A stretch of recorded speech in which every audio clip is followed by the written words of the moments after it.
viewers, Okosabo Koisine. In the last video, we talked about wild animals.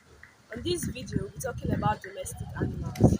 Domestic animals are animals which live with us in our various houses or the environment, some of which include ologbo, cat, obiri, dog, avin, cow, obori, goat, onana, sheep, opokai, lizard, warikoru, wall gecko, asi, horse, oporoko, pig, osi, snail, okay, rat. Thank you so much for watching this video. See you in the next video. Bye.